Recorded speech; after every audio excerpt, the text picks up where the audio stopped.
আসসালামু আলাইকুম, কি অবস্থা সবার? সবাই কেমন আছেন? সবাইকে ওয়েলকাম করছি আমার নতুন একটি ভিডিওতে। তো আবারও লং একটি ভিডিও নিয়ে চলে আসলাম। তো আজকে আমি রান্না করব দেশি মোরগ।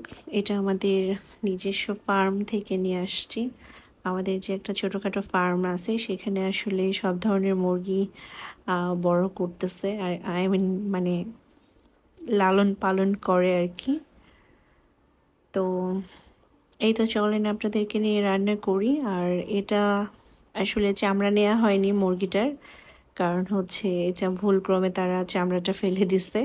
হয়তো চামড়া নিলে আরও বেশি মজা হইতো, মানে রান্নাটাও দেখতে অনেক সুন্দর হইতো, অনেক তেল ছেড়ে দিত, আর খেতেও অনেক মজা হইতো আই থিঙ্ক।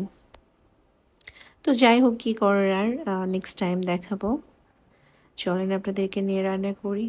তো প্রথমে হচ্ছে কিছু মশলা দিয়ে আমি পেঁয়াজ ভেজে নিচ্ছি, আর এখন কিছু মশলা অ্যাড করে কিছু সময় কষিয়ে নিব। অ্যাজ ইউজুয়াল সবাই যেভাবে করে সেভাবেই। তো আমার ভিডিওগুলো আপনাদের কাছে কেমন লাগে অবশ্যই আমাকে কমেন্টস করে জানাবেন, আর কে কী ধরনের ভিডিও আমার থেকে চাচ্ছেন সেটাও আমাকে জানাবেন। আর আমার অনেক আপু ভাইয়ারা আছে যারা কিনা অনেক অনেক সাপোর্ট করছে, লাইক কমেন্টস করছে, অনেকেই কি বলবো আর, যাই হোক। তো আমাকে সাপোর্ট করার জন্য অনেক অনেক ধন্যবাদ। আপনাদের ভালোবাসা নিয়ে ইনশাল্লাহ হয়তো একদিন, যদি ওপরওয়ালা চায়, একদিন আমার অনেক ফলোয়ার্স হবে, অনেক ভিউ হবে। তো আগের থেকে এখন মোটামুটি ভালোই ভিউ হচ্ছে, দেন হচ্ছে ফলোয়ার্স আগের থেকে ভালোই বাড়তেছে। তো দেখা যাক, আসলে যেহেতু আমি নতুন, আর অনেক কিছু হয়তো আমি জানি না, অনেক কিছু বুঝি না, বাট ইনশাল্লাহ আই হোপ ফিউচারে বেটার কিছু করব। তো আমার কাছ থেকে আপনারা কী ধরনের ভিডিও চান সেটা অবশ্যই আমাকে কমেন্টস করে জানাবেন। আর আমার রান্নার ভিডিওগুলোই আপনারা দেখছি অনেক বেশি পছন্দ করছেন।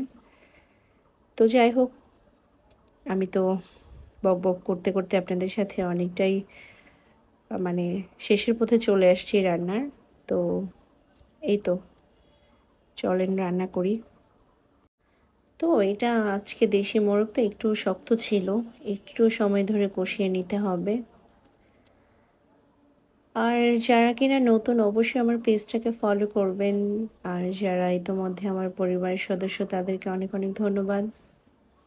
সবার জন্য অনেক অনেক ভালোবাসা, দোয়া। তো এই তো আমার রান্না কিন্তু মোটামুটি হয়ে গিয়েছে, ফাইনাল লুক। খেতেও কিন্তু আলহামদুলিল্লাহ অনেক মজা হয়েছিল।